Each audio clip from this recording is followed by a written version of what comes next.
Welcome back, everybody. Welcome to your Verano 1711 podcast. This is your host, Marv. Today, bringing to you another episode with another interesting piece of work that we're going to be discussing today. And today, I'm joined by Dr. John Kampen. Dr. John Kampen, how are you doing today? Welcome to the I'm show. very good. I'm very good. Thank you for inviting me. I look forward to the conversation. Thank you, sir. It's an honor to have you on.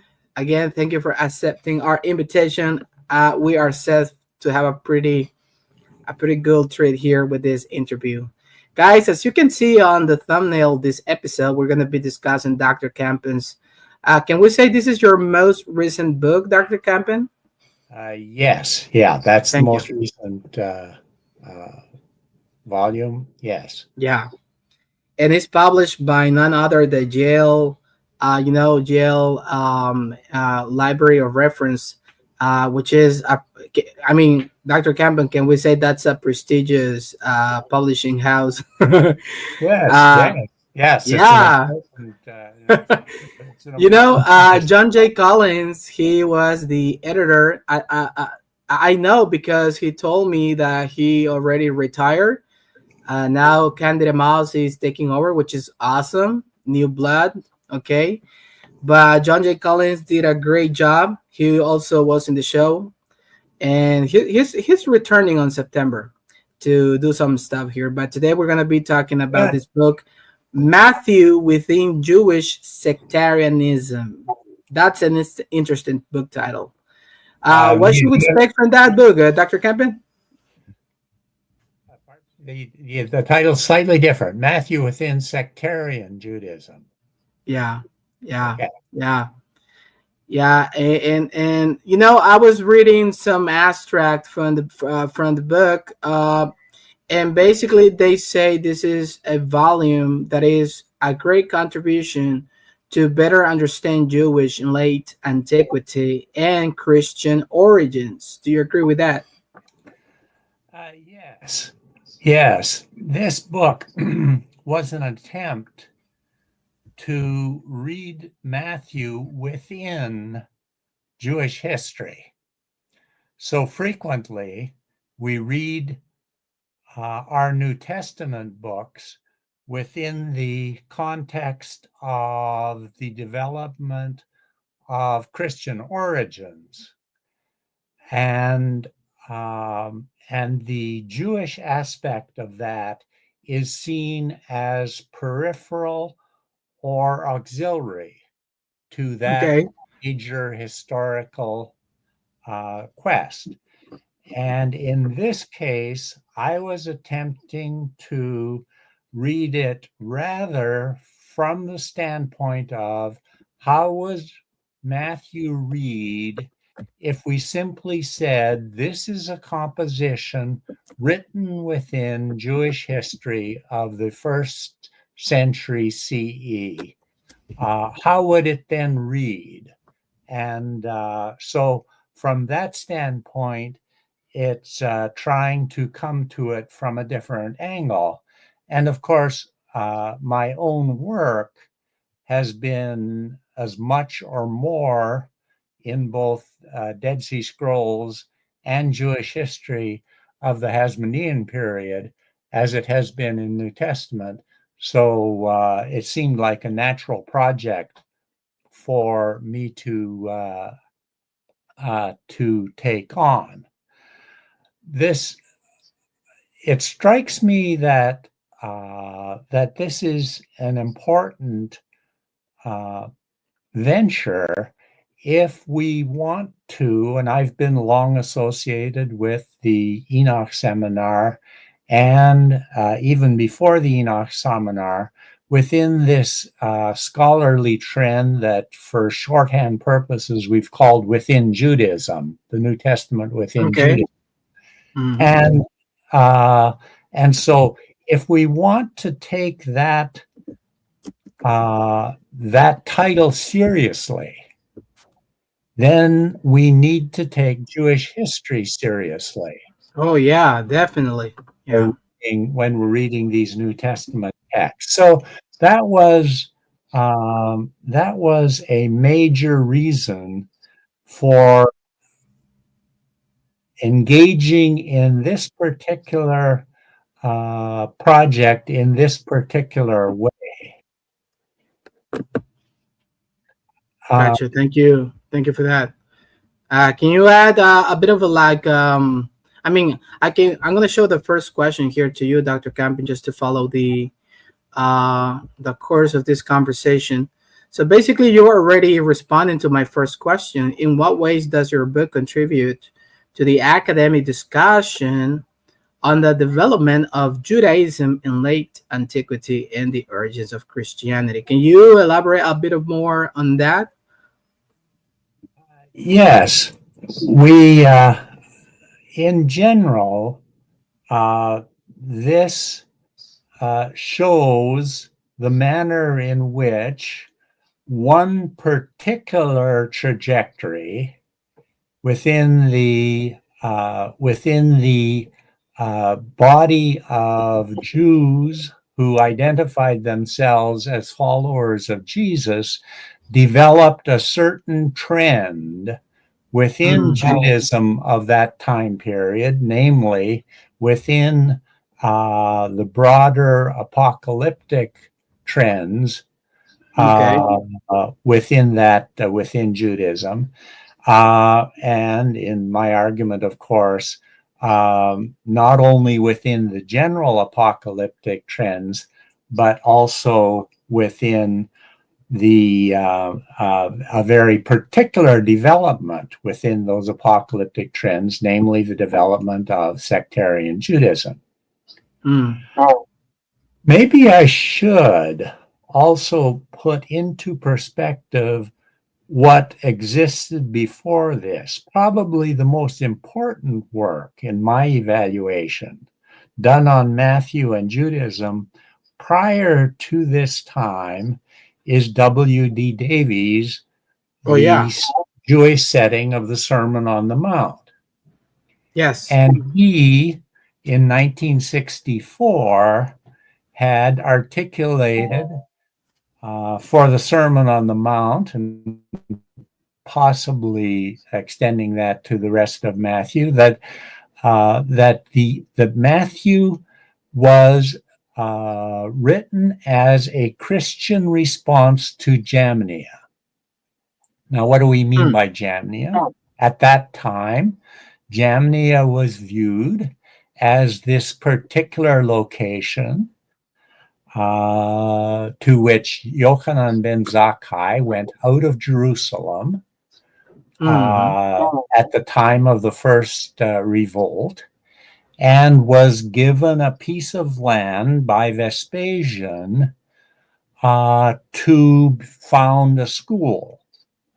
And rabbinic historiography at that time argued that this school was the origins of rabbinic Judaism.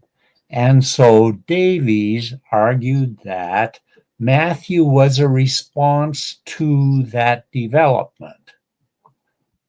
Since that time, of course, a whole lot of things have happened, namely extensive archaeology of the Galilee, particularly the synagogues and first, second, third, fourth century Jewish life. Changes in in the historiography of rabbinic origins, which no longer see Jamnia as important to rabbinic origins as believed at the time. We have the advance of social scientific methodologies. Oh yeah. And other developments that made what was a kind of dominant view of Matthew and Judaism then kind of obsolete. And there was a need to take a different approach to bringing this question of Matthew and Judaism into a different perspective. Yeah. That the other perspective, of course, was the finding of the Dead Sea Scrolls, and Oh yeah. particularly the release of the larger cache of Dead Sea Scrolls for general academic work that occurred only in 1991. Yeah. Yeah. That's the thing, right? Dead Sea Scrolls. The Dead Sea Scrolls. We can't. It's the huge impact to the academic study, and how it also, because it's something that I can see in your book. It's you are drawing upon Dead Sea Scrolls, um, doing a bit of a comparative analysis within this Jewish sectarianism framework, which is, can we say this is unique, a particular feature of your book? I mean, I haven't seen it in any other book that I know of. No, Um, and then this is this is, I think, the particular contribution of my book, and the particular argument that I tried to put into the book. Now, let me explain why I think it's so important. sure.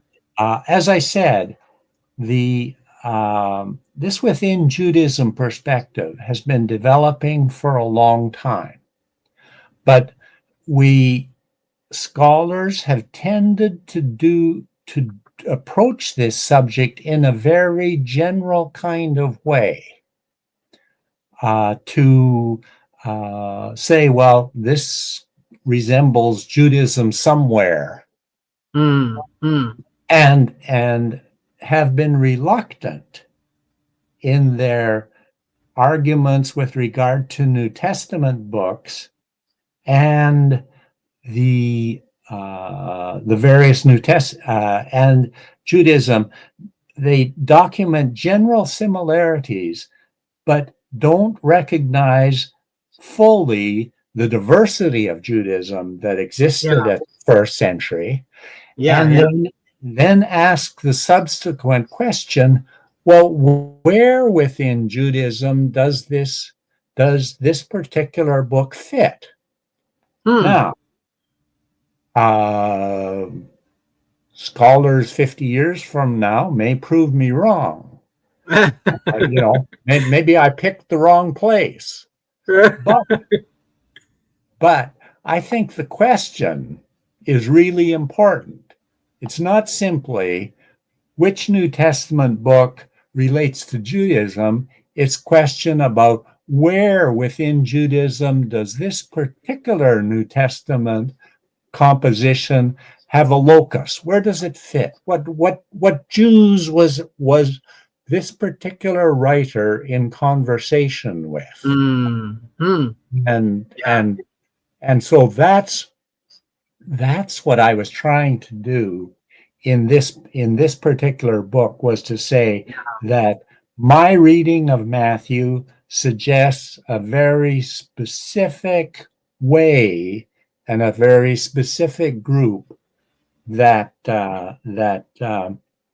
these were responding to. And so in that sense, it it fits slightly different into the broader framework of works that are available. And excuse me, I'm going to have to get some water here. It's No worries. it's No, allergy season in Ohio, and so no worries. No worries. We're doing okay. And I'm very, um, the you bless you. You are a legitimate scholar, and you can better attest to this. But history it's complex, it's messy. Trying to reconstruct what happened, who were the protagonists, how it happened, um, the social circumstances, religious circumstances, everything it's a complex enterprise, if you ask me. So what you guys, in your case, you're trying to reconstruct, and you're proposing this model uh, how and who the author, um, the way this author writing the Gospel of Matthew, what were the circumstances that led him to do and write this gospel the way that he did. Now, I need to ask you this, Dr. Kampen. Is it fair enough to think of a community sponsoring this kind of people writing this gospel? Like, is it accurate to say that not only one person intervened in the creating of a gospel? Is that overstating the data? What would you say to that? Uh, I suspect that I think it's probably more of an individual Okay. that but that is part of a group within a very specific broader Jewish community. Okay. Um, the nature of, in this case, the author did have, it's clear that the author had Mark available. 90, Oh, 90% okay. of 90% of Mark is incorporated into Matthew. Wow. Okay.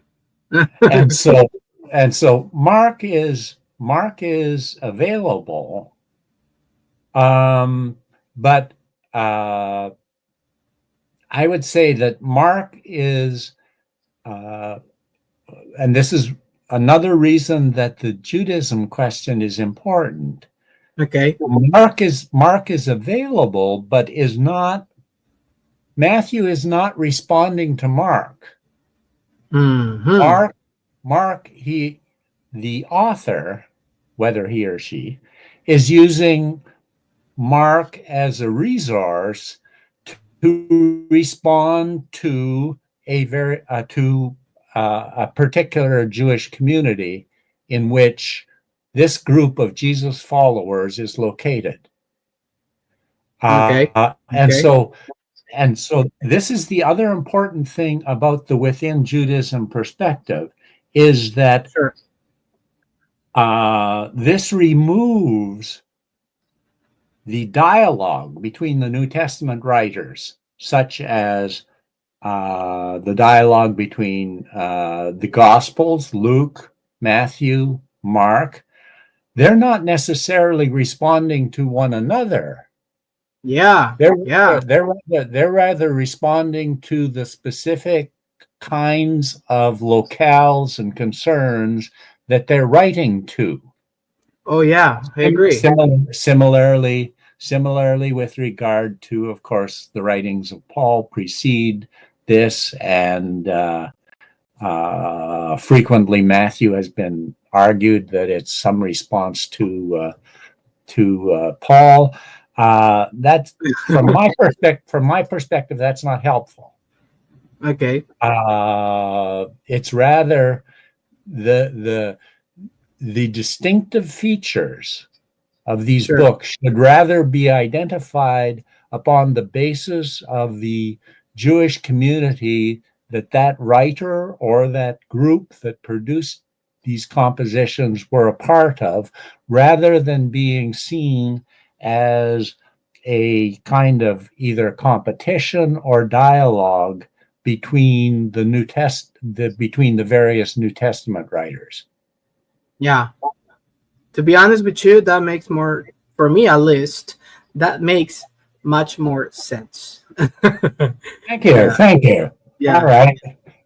But as you know, Dr. Kampen, scholarship tends to work very slow. And you are posing your theory. This is your proposal. But as I mean, I would like to be there when your work be tackled, and I'm pretty sure you already been asked in questions about your work. I think in the Enoch seminar, you guys your work already was the focus. Right. Mm-hmm. They pose many questions to your work, but that's how a scholarship is supposed to work. That's right. We are sharpening each other out with our research. Let's move on to the second question, Dr. Kampen. So, very simple. What kind of pros do we get by applying a sectarian analysis to Matthew?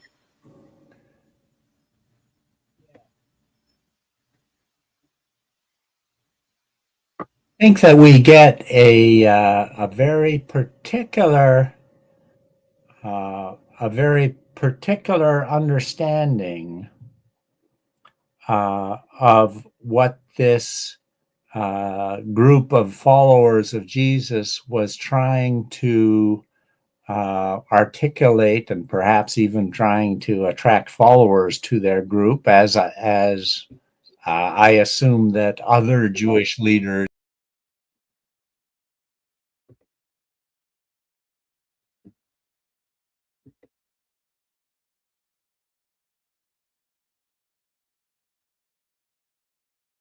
Sí, bueno, para los que nos estén ahorita poniendo atención, perdimos al doctor Camping. Vamos a esperar que él retorne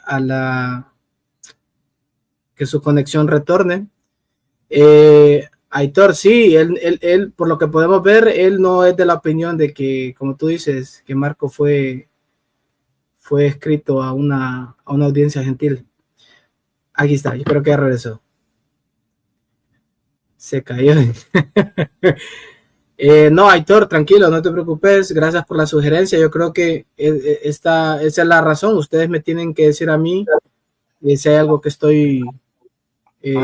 no va del todo bien. Dr. Camping, can you listen to me? I can hear you. Let's see. I'm sorry. This No power worries. just out for a moment here. No worries. Yeah. Can you? Let's see. I can hear you, but I can hear you, but I cannot see you. So let's see. What do I need to do here? Just make sure you can turn the camera on, and we'll be good. Yeah. I've got to turn your camera.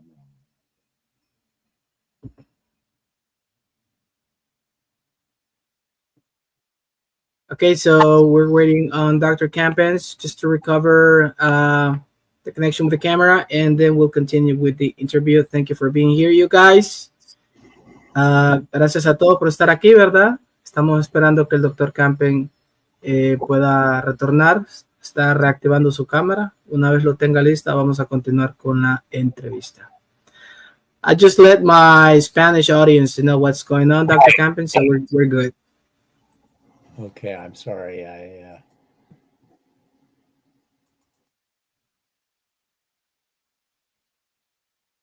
Just to give you a couple of instructions, Dr. Campen, you can see like a camera icon down below there. If you click on it, it will automatically turn the camera on. Oh, okay. Yeah, there you go. All right. Yeah, that's what I was looking for. Sorry about that. Okay. Okay. But I'm still not able to see you, which is weird. I'm pretty sure you're already. Oh, there you go. There you go. Okay. Yay. Okay. So there's a comment here. Dr. Kampen should say, "I'll be back," just like Terminator. Okay, Dr. Kampen. So you were saying I posed the second question to you about the pros by applying a sectarian analysis to Matthew. So please continue with your response. What I was wanting to indicate that this indicates a very particular response in a Jewish community Sure. that was attempting to argue for the significance of Jesus by the followers of Jesus within a particular Jewish context, and was using the structure and arguments of Jewish sectarianism that would have already been familiar to certain trends within Judaism of that time, and so it's an attempt to make an argument for the significance of Jesus within the apocalyptic worldview. Oh yeah. That they lived in. My assumption is that there were other Jewish leaders who were making similar kinds of arguments for different followers or different beliefs. And so this is one of a variety of competing Jewish ideologies within the Jewish community that were available at the time. Gotcha. Dr. Kampen, thank you for your answer. I have some quotes that I have extracted from your book. This is I think this is a pretty good, in a nutshell. It says, the purpose of this sectarian analysis is to produce the basis for a reading of Matthew congruent with what can be known about a late first century Jewish context. The polemical nature of the text itself justifies the utilization of such a methodology. I think that's a pretty good statement of the nature and intent of your book. Do you agree with that? Yes, and interestingly enough, the title of the book is not the way it started. Yeah. The first title was Matthew within Judaism, a Sectarian Perspective. And actually the very first draft has a couple chapters, as is familiar to most of us, that are on the cutting floor. That spent much more time elaborating more broadly the Jewish context of the time. But the more I worked on what had been very preliminary observations way back, I started working on this theme even before I had done social scientific analysis. I simply was working on the Dead Sea Scrolls and the Temple Scroll and the Halakha of the Dead Sea Scrolls, and I started to see connections between the Halakha of the Dead Sea Scrolls and particularly what I saw in the Sermon on the Mount. And so that led to the early connections. And so this then, as I hopefully matured in my understanding of this material, but the more I worked on it then and developed this perspective, I realized that Matthew, and I would not necessarily argue this for other New Testament writings without more evidence, that Matthew did fit within this particular sectarian perspective. And so the end of my research, the book title reflects the end of my research, not the beginning of it. Gotcha. That's a good a good note to keep in mind. My third question, Dr. Kampen, actually has to do with the Dead Sea Scrolls. So why are the Dead Sea Scrolls important when identifying aspects of sectarianism by which you argue that Matthew is to be analyzed? You earlier talked about the complications of history. Yeah. The Dead Sea Scrolls are an example of that. Yeah. We have 987 or 1,000 fragments of manuscripts. About 212 of those are somehow fragments of manuscripts of the Hebrew Bible.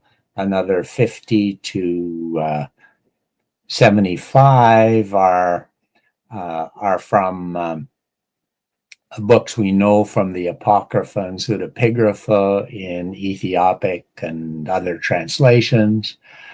And the remainder of this are compositions that we didn't know about prior to the discovery. Within those compositions, we have some that describe the lifestyle and ideology of a sectarian group. We also have others that are evidence of the broader apocalyptic context within which that sectarian group emerged, but are not necessarily sectarian. Okay. But the important thing for our purposes here is that that portion that is sectarian is one of the only original pieces of sectarian Judaism that we have that precedes the origin of Christianity and Rabbinic Judaism. So this is not writing about a sect. This is writing by the sect. Oh.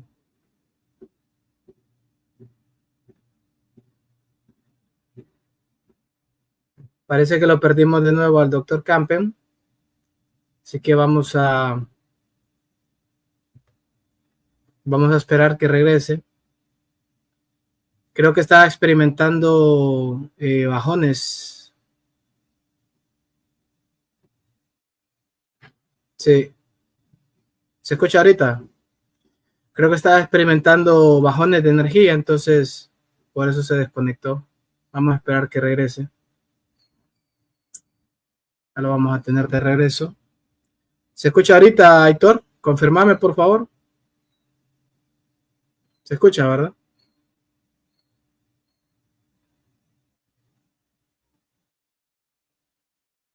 Sí, se cayó de nuevo. Se cayó de nuevo.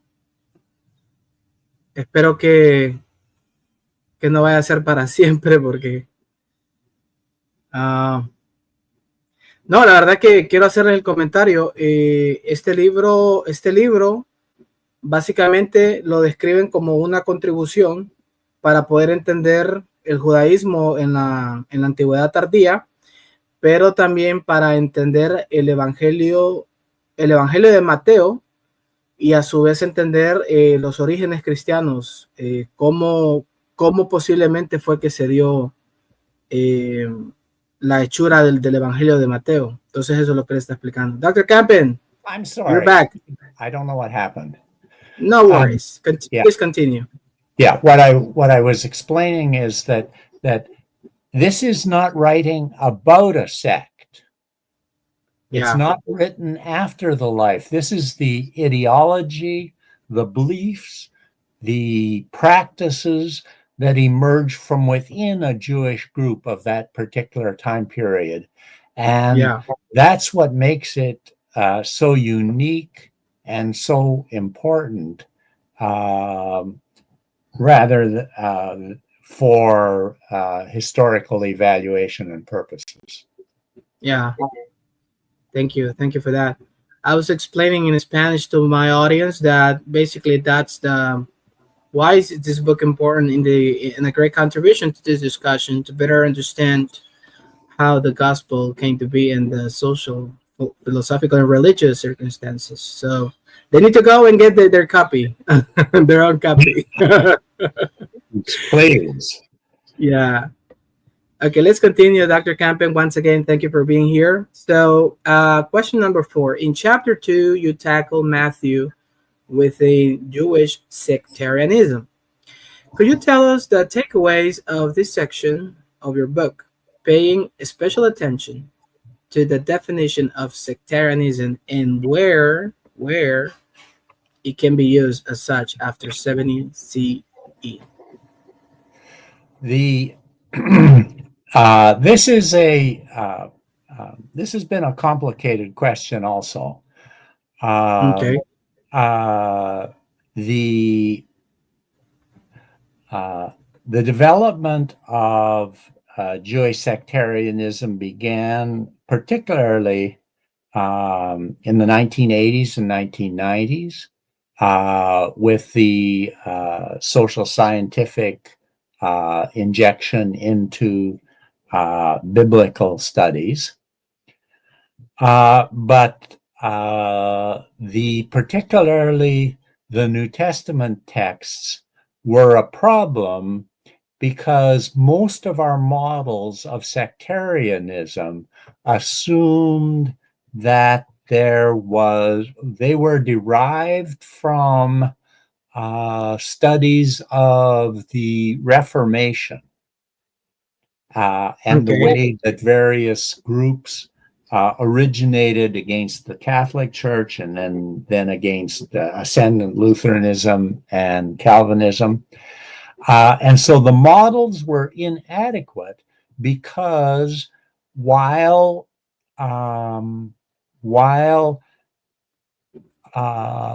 we were engaging in social scientific research in the New Testament, we were also realizing that rabbinic Judaism, or that Judaism itself, was not a monolithic entity in the first century.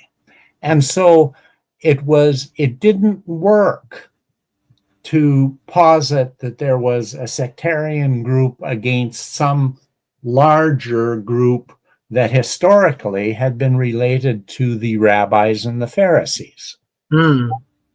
And so we had to devise different models gradually to look at that. And sociologists of religion settled upon the category of what we call tension with the social cultural environment as the category to be used.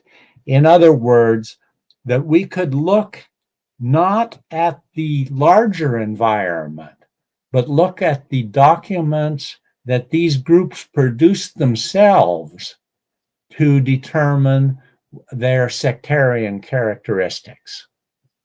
And so, using the category of what we call tension, some sociologists of religion, primarily based upon the discussion on analysis of new religious movements in the 50s, 60s, and 70s, derived three basic categories or three basic criteria for analysis. And those were to study the level of difference. How much difference does this particular composition indicate from within its own writing with its surrounding environment? Does it display a level of antagonism? And does it suggest a certain level of separation from those around it? So those three categories was the sociological stream in which I launched my analysis of sectarianism that I've used in various studies on the Dead Sea Scrolls, that in this case then I applied also to the Gospel of Matthew. So, Thank you. difference, difference, antagonism, and separation are three characteristics that I was looking for to evaluate the level of tension with its larger social cultural environment. Gotcha. Thank you for responding to that, Dr. Kampen. Here's another quote from your book.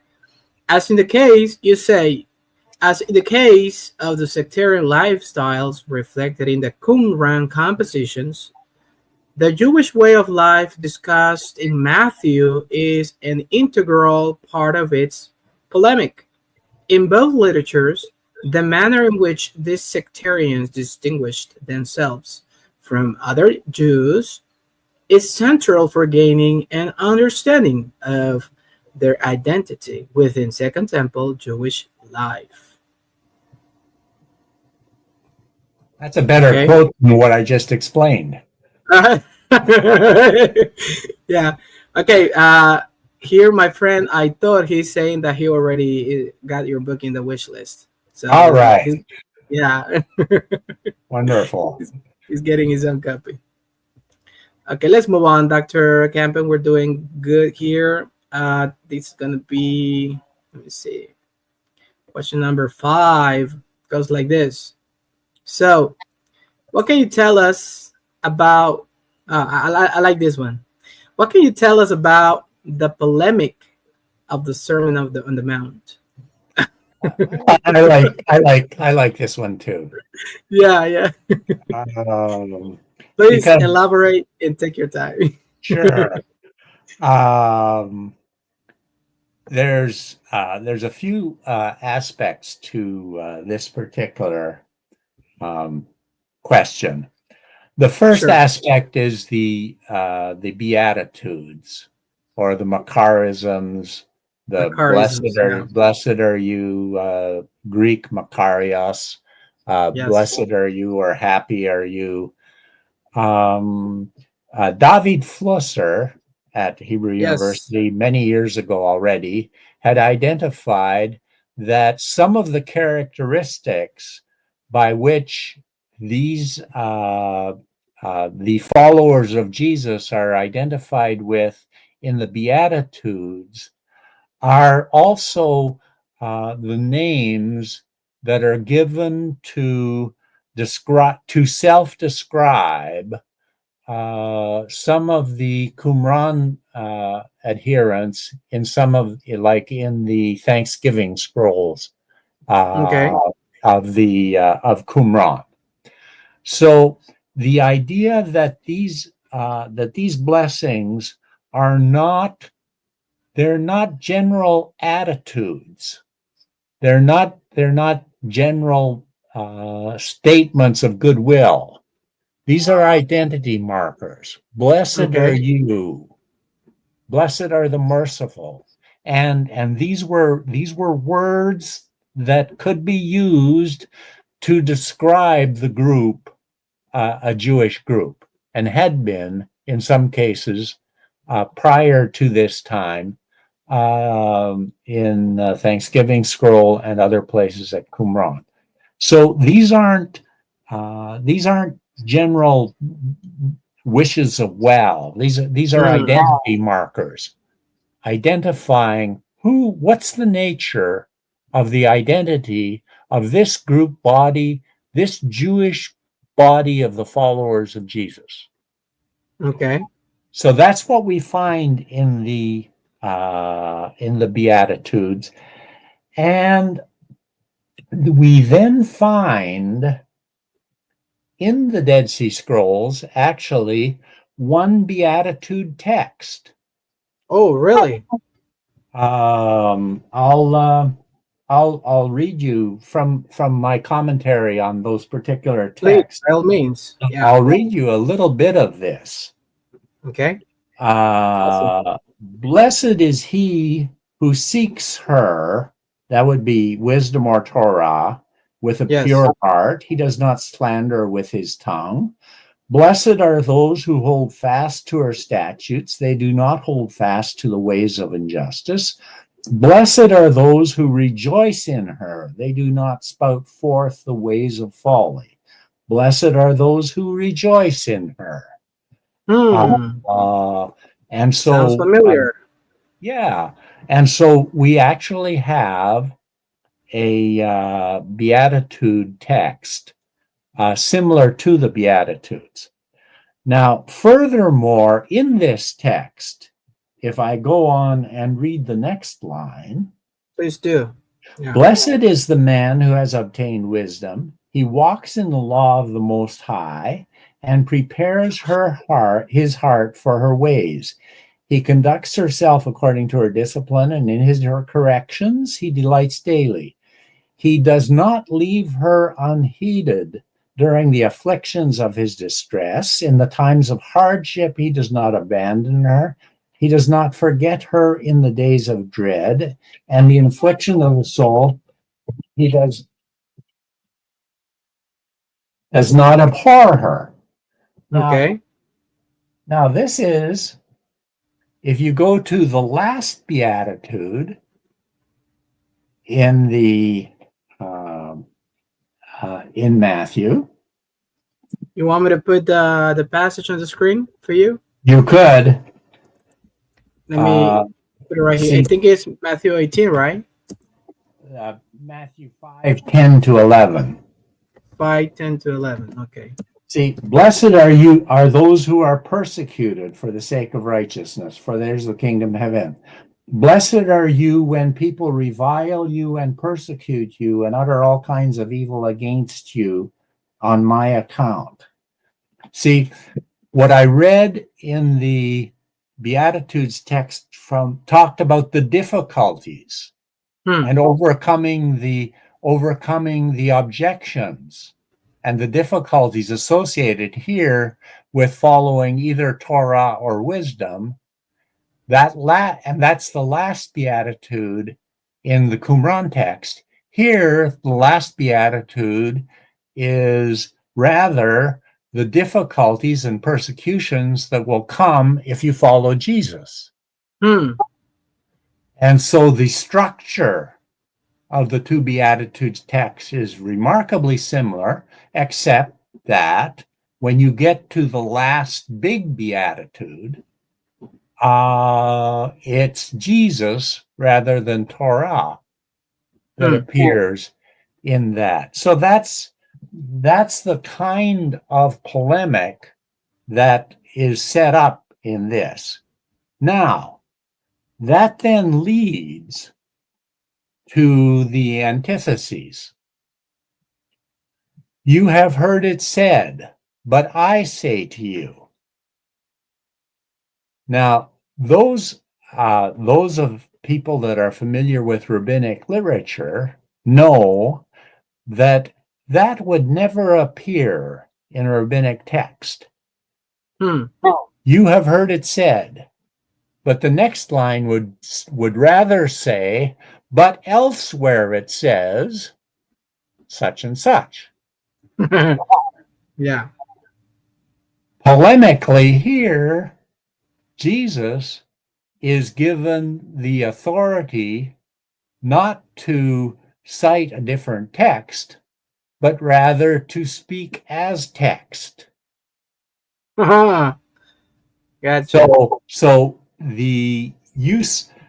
this identity of the Beatitudes, the substitution of Jesus for the law at the end of the Beatitudes, and then this structure of the argument, you have heard it said, and then this exclusive type of authority, which is unprecedented, almost in Jewish literature. But I say to you, is why I think that it's appropriate to see this as a highly structured polemical argument advanced by the writer of Matthew on behalf of what that particular writer or the community associated with that writer believed about the significance of Jesus and their response to other Jewish groups that were making other claims in that particular Jewish community. Yeah, and that's the thing, Dr. Kampen. Jesus many times goes like, okay, you heard that it was said by the ancient, but I say unto you. And notice, of course, that all of these are not actual quotes from the Hebrew Bible from the Old Testament either. Some of Oh, them really? are only partial quotes. Okay. Okay. So the argument is set up. Dr. Kampen, my good friend I thought wants to know if the Gospel of Matthew was written either in Aramaic originally. I don't think so. Okay. I don't think so. It doesn't. It doesn't. It doesn't read like translation. To me, it reads as Greek, but is well informed by Aramaic and Hebrew idioms. Yeah. So that the person knew. What the Dead Sea Scrolls have taught us with regard to that question is that we should ask the question not only of Aramaic, we should ask the question of also of Hebrew. That Hebrew was more widely attested in the first century, we know from the Dead Sea Scrolls, than what we used to assume. That Aramaic was the only language of composition at the time. Okay, that's a good historical datum. Thank you for that. I want to share with you, Dr. Kampen, another quote from your book, and also to our audience. It should be no surprise that the Sermon on the Mount has been at the heart of a good deal of the debate about the meaning and significance of the composition regarded as the most Jewish gospel. Do you agree with that? Obviously, I do. Let me explain a little more significance of that particular statement. Please do. What's remarkable, I earlier said that 90% of the gospel, over 90% of the Gospel of Mark is found and utilized in Matthew. Sure. The first, beyond the first two chapters, the first big injection into the Mark narrative is the Sermon on the Mount.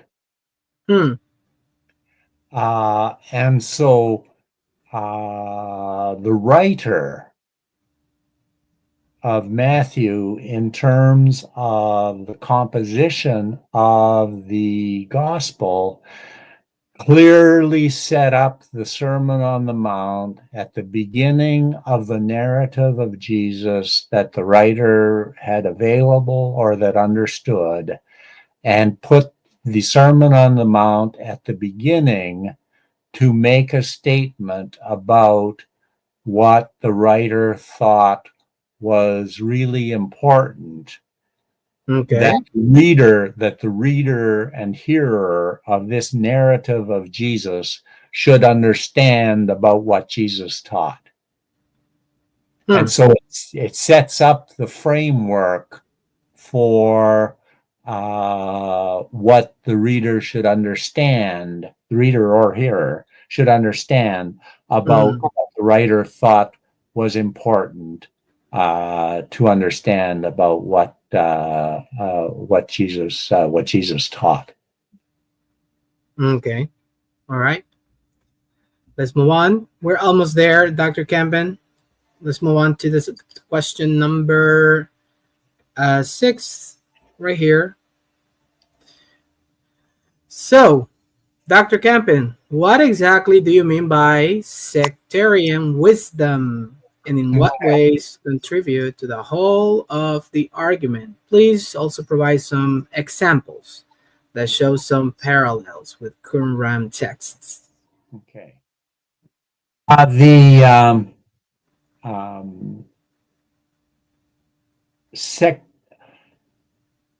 what we mean by sectarian wisdom means that this is wisdom that is not available outside the group. Okay. If you want to understand what God really wants for the Jewish people, from a sectarian standpoint, the sectarian argument argues that you have to join our group in order to understand.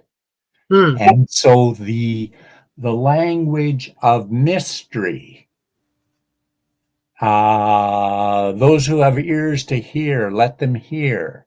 That idea of hiddenness and revealedness is absorbed into an understanding that unless you're part of the group, you will not understand what God wills, what God wants, what God expects of the Jewish people, or what the future of the Jewish people is within the Roman Empire. And so this is my argument. This is true both for the sectarian adherents of Qumran, and this is also true of Matthew. You cannot understand what they will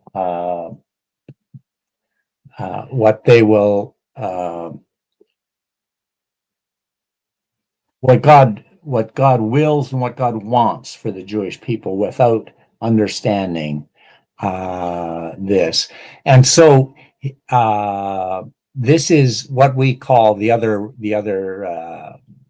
intellectual, the other academic word that we use is that this is sapiential literature. And we see that, for example, the beginning of the community rule that introduces the volunteers, those who are joining the group prior to the liturgy of their introduction.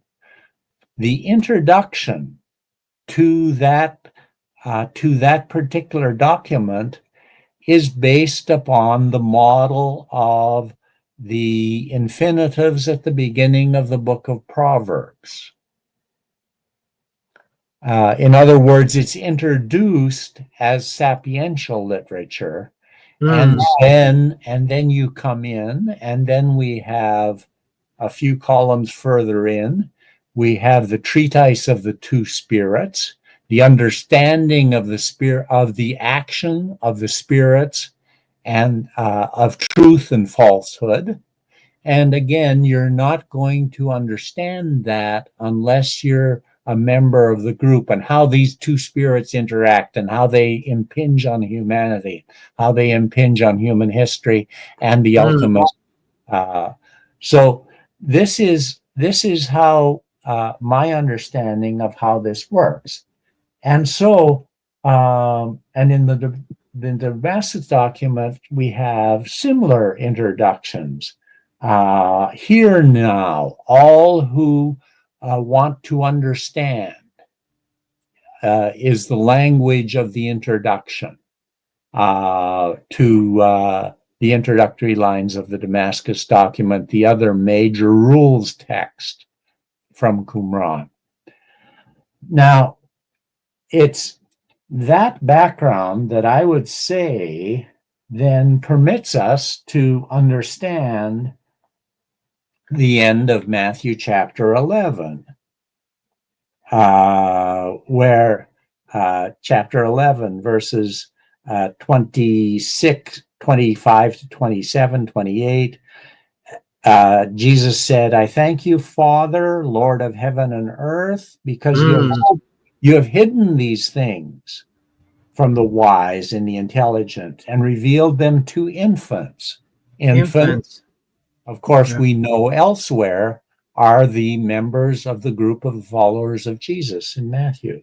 Yes, Father, for such was your gracious will. All things have been handed over to me by my Father. And no one knows the Son except the Father, and no one knows the Father except the Son.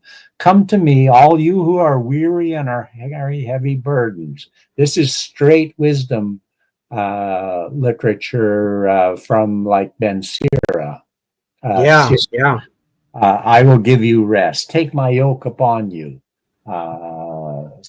So that's what I mean by sectarian literature. But the important thing is that this is not available.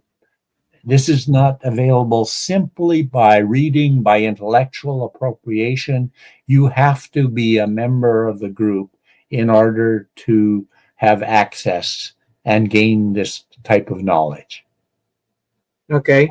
Do you think it's correct, Dr. Kampen, to say, because when you say you need to be part of the community in order to gain this access to this knowledge, this wisdom, do you think it's accurate to say that sounds a bit of a Gnostic, which is the question of my friend here? Well, not a question, but it's more of a statement. Or do you think that we are we're being anachronistic by saying that it's Gnostic in essence? I mean, one could. I think that the trends that this dips into are much more broadly sapiential throughout that world rather than particularly Gnostic.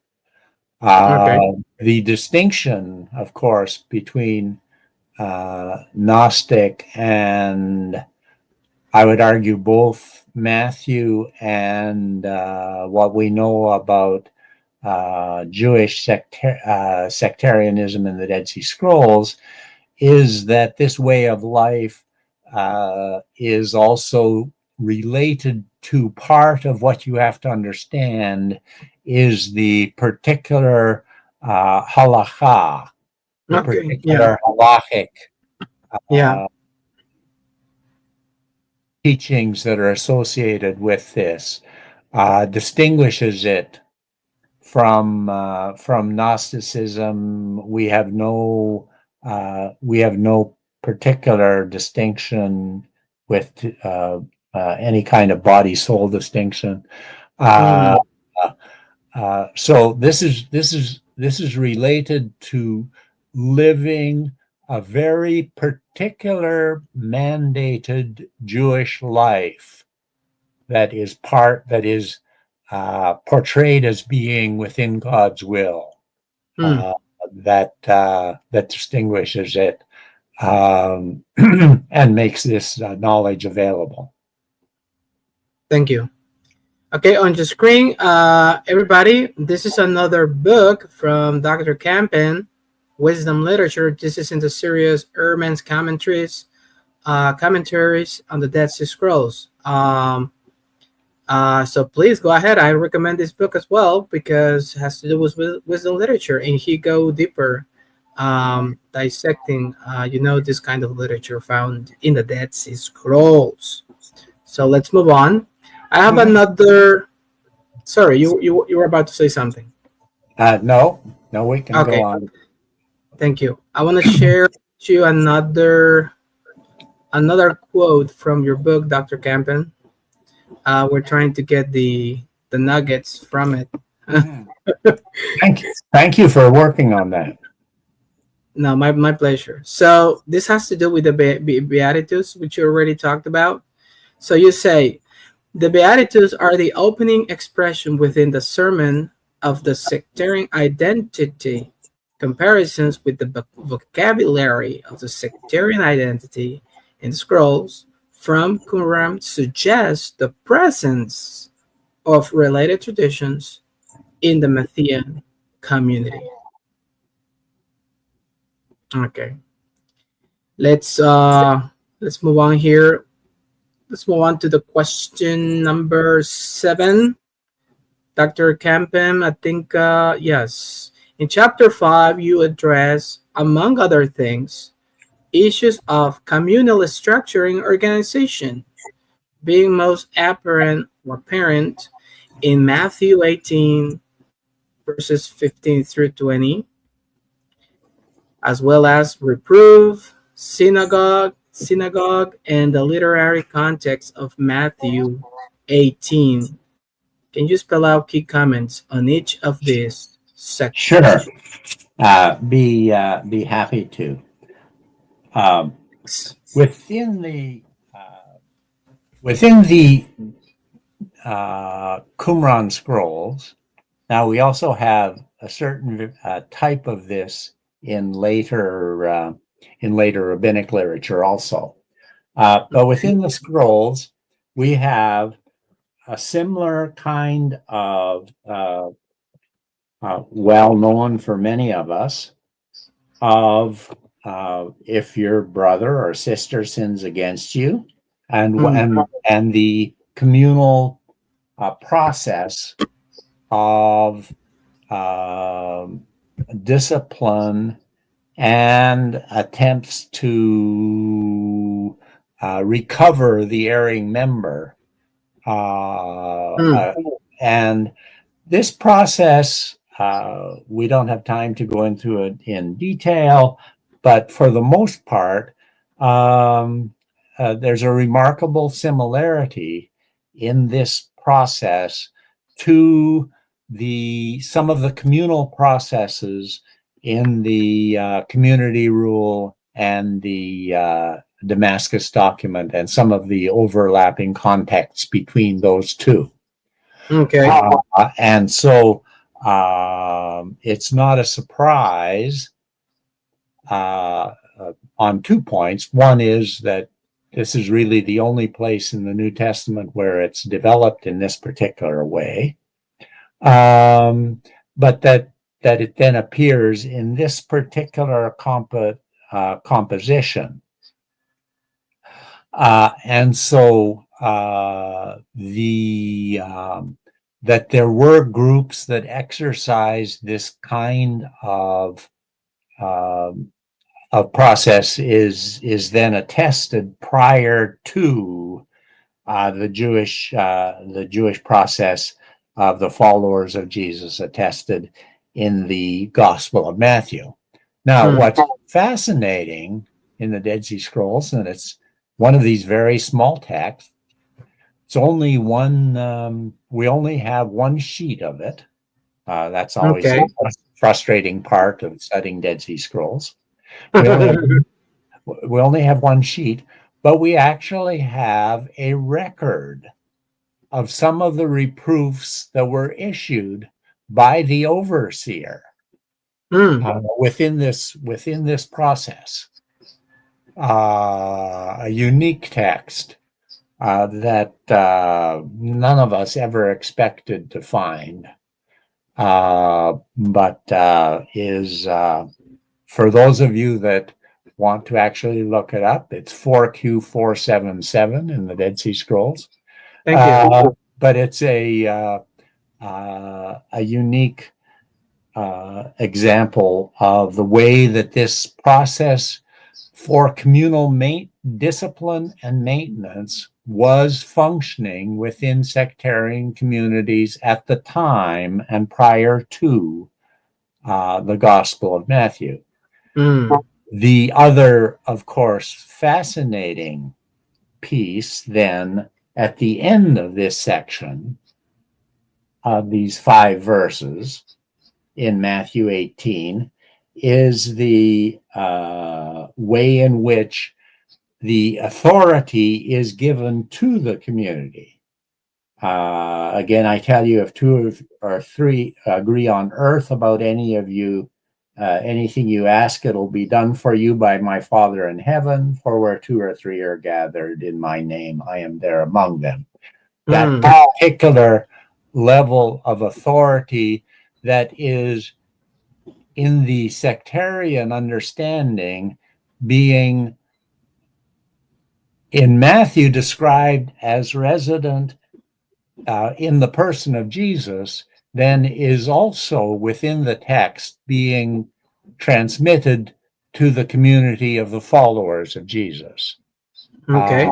And so that's important.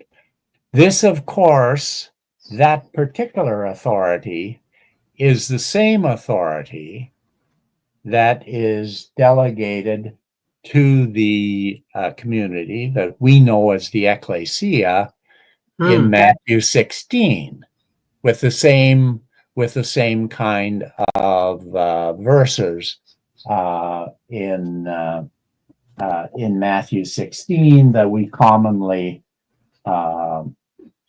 associate with the words of Peter. But I will give you the keys of the kingdom of heaven. Whatever you bind will be bound in heaven. So this is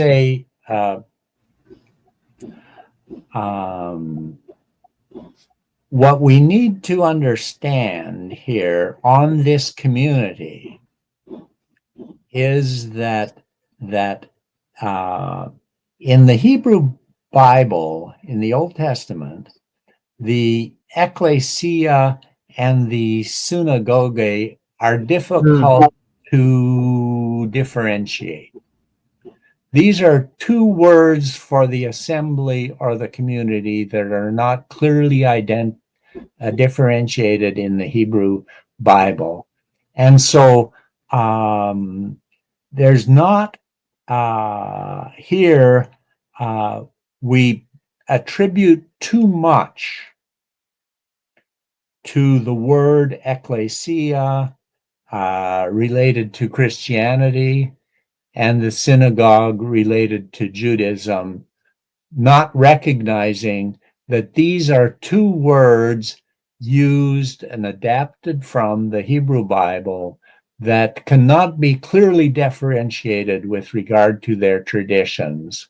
And these are two words for Jewish community that were in existence at the time, and historically we've attributed too much to the difference between the two terms in terms of that Matthew's established that Matthew's describing a community is true, but he's simply describing a Jewish community of followers of Jesus, and we make too much of the distinction between ecclesia and synagogue, and that's 5 minutes of highly complex argumentation. I recognize that. You know, all of my guests, I always say this: an interview like this doesn't do justice to a book, because I mean, you really spell out the arguments, you go deeper, the footnotes, everything. But at least we try. I know. I'm putting you through this situation to go and try to, in a nutshell, explain what is complex, and I understand that. I wanna add something on the terminology. Sometimes we are so fixated on that, Dr. Kampen. I think the same thing is going on with the term judeo. As you better know, there is a whole current debate on how it should be translated. Right. That's that's a very complicated thing. I actually have a footnote at the beginning of my book. Okay. On that term. recognizing that I actually would prefer not to, that Judaism at that time is not simply a religious system. We're talking about a time prior to what we know as Judaism and what we know as Christianity. This is prior to the existence of either one of those. Yeah. And I do use the term Judaism because I can't think up a better term. But when I'm talking about Judaism, I'm talking about the entire cultural and social context of the varieties of Jewish life and cultural expression that existed within the Jewish world in the first century. And when I use the word Judaism, I'm not talking about a religious system. We try to pin down the theology that characterizes that. I'm talking about a much broader concept that represents the cultural. Now, I don't like those that opted to use the word Judaisms, the different types of Judaism. Jews knew who they were in the first century. So I don't like the idea of Judaisms, but that it's a much broader cultural representation that has religious dimensions in wide varieties should be understood to be part of our use of that term in the first century. Understood. Yeah, definitely. Here's a comment on my friend Aitor. He says, many times I buy a book on a subject I like simply to see the bibliography and find more books on the same topic. All right, you'll get rewarded. Yeah, much like denominations in Christianity. Yeah, yeah. Okay, Dr. Kampen, we're gonna go and hit our last question. Again, thank you so much for your time here. So it goes like this: what's the nature of the emerging conflict in chapter 6? Is this another justified feature to locate Matthew within sectarian Judaism? If so, how can that be? This comes down to the question of the trial. Okay. And if you notice, particularly in Matthew, the level of conflict rises as we continue through the book. The parables,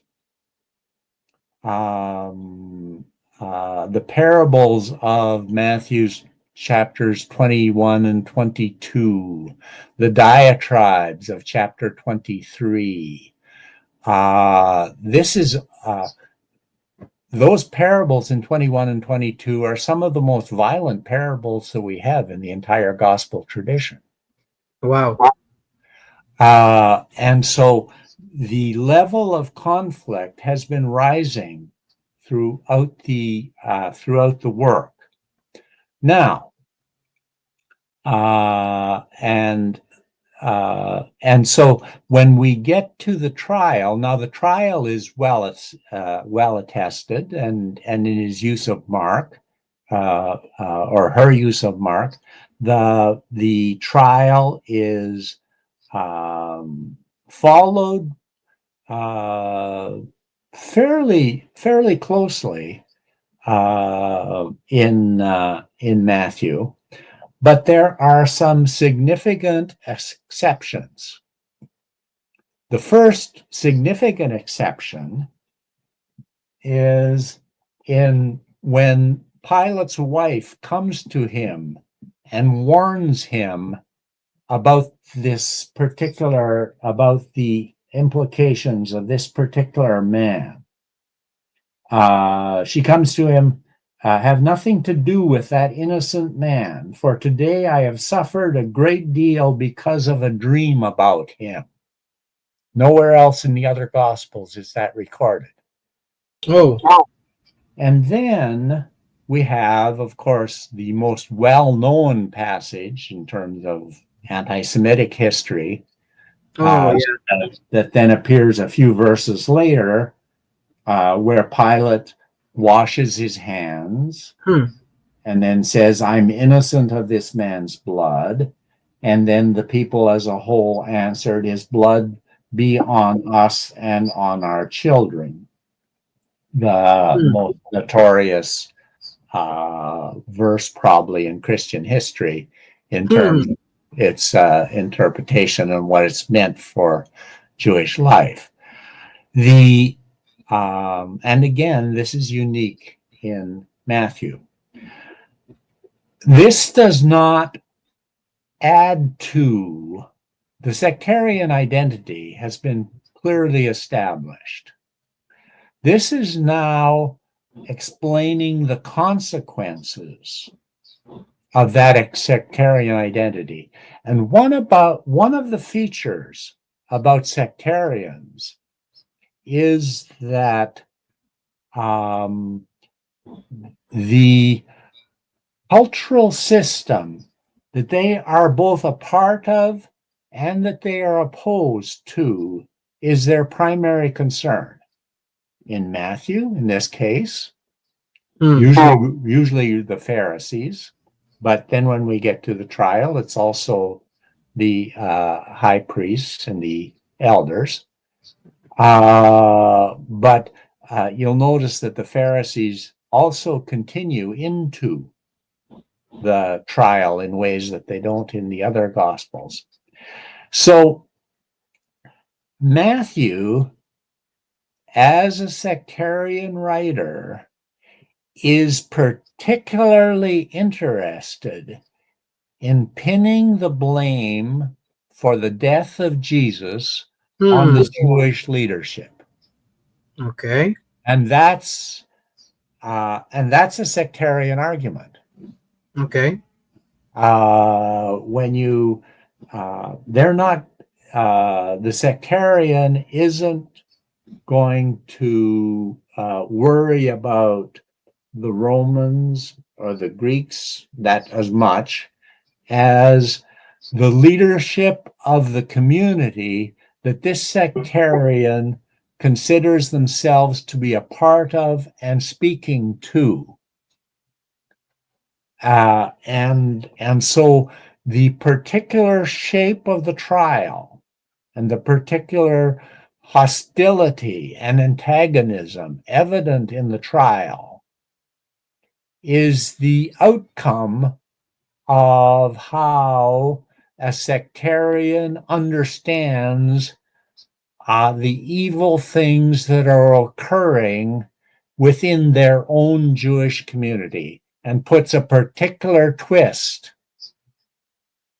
on that interpretation by blaming their own leaders, even though obviously the execution was carried out by Roman soldiers.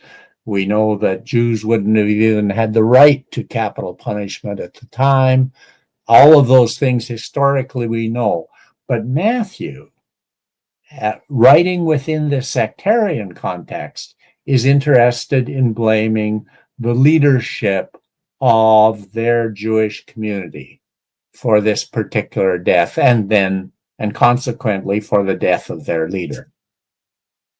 Okay, I need to ask you, Dr. Kampen, on that last comment, does it follow then to claim that if Matthew is doing that, or the author is doing that, blaming the leadership, does it follow to say, oh, is it then that's a proof that it's being anti-Semite? That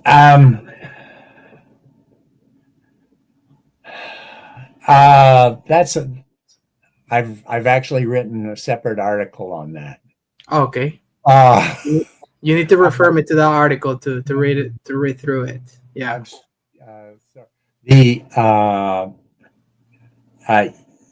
Yes and no. Okay. Uh,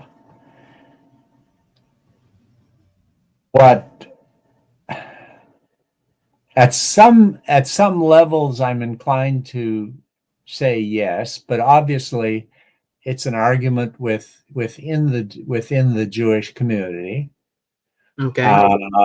Clearly, it's used it very quickly is used in anti-Semitic ways. Already, very quickly, Origen picks it up. Others pick it up in the next few centuries, particularly the idea of the blood guilt theme. Okay. So, is it anti-Semitic or is it anti-Jewish? It's hard to say that based on the surface. The cautionary note, Okay. on the other hand, is that words have consequences. Oh yeah. And so in this case, while one simply shouldn't label it anti-Semitic, the very manner in which this particular Jewish group, this particular Jewish group of the followers of Jesus, created and justified its own identity, created a rhetoric that was capable of and fairly naturally led to anti-Semitism. Okay. So the caution is that we need to watch both how we build our own rhetoric in terms of Yeah. how we justify who we are, and also particularly those persons in traditions that we would, for simplicity, label biblical, and constantly go back to the Bible for the assertion of our own identity. Again, need to proceed with caution with I agree. regard to how we use this literature in the assertion of that identity. So those that tend to have a heavy biblical emphasis, particularly, other traditions have to deal with this problem in other ways. They're not exempt from the problem, but they have to deal with it in other ways. But those that are particularly biblical based traditions need to think carefully about the rhetoric that they adopt, that they use, the manner in which they use these biblical materials for the reassertion of identity. And so I'm not going to simply say it's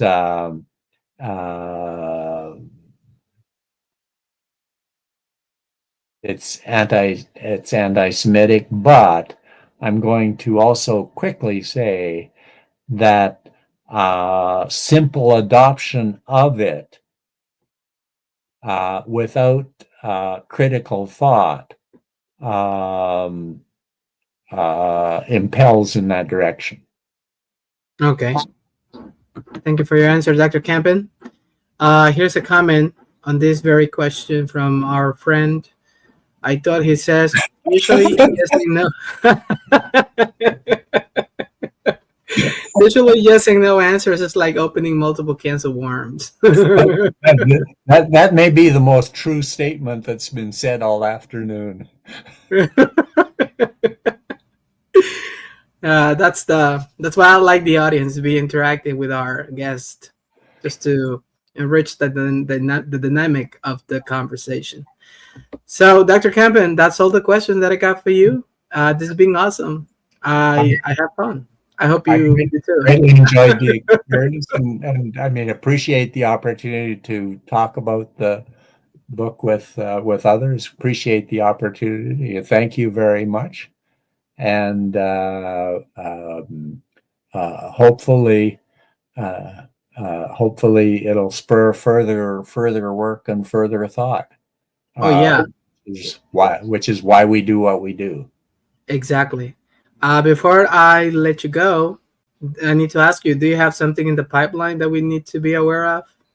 I'm right now. I have published a few articles on anti-Semitism related to the Gospel of Matthew. I don't have those off the top of my head right now where they are, but those are important and need to be read in conjunction with my book, because I was very concerned about that subject. Oh yeah, but it's not a historical subject. It's a question of contemporary treatment, and I didn't want my historical analysis to be confused with my injection into contemporary discussions. So I published those articles separately. Okay. We're coming to an end, so please don't leave. Just hang in there. I need to talk to you about something related to that. Okay. Okay. Yeah. So guys, thank you for being here, everybody. I thought your comments. Thank you, sir. It's been awesome. I love this conversation with Dr. Kampen. I hope this is not the last time. Dr. Kampen, remember, this is a platform for you scholars to talk about this in your scholarship, your books, everything. And also to remind you, our friends, to be aware and just check our schedules for future interviews so you don't miss any of them. So please be on the lookout. Dr. Kampen, once again, it's been a pleasure. I have fun with this conversation, and I hope we can pick up the conversation back once again in the future. Thank you. To everybody, take care. Until the next time, bye now.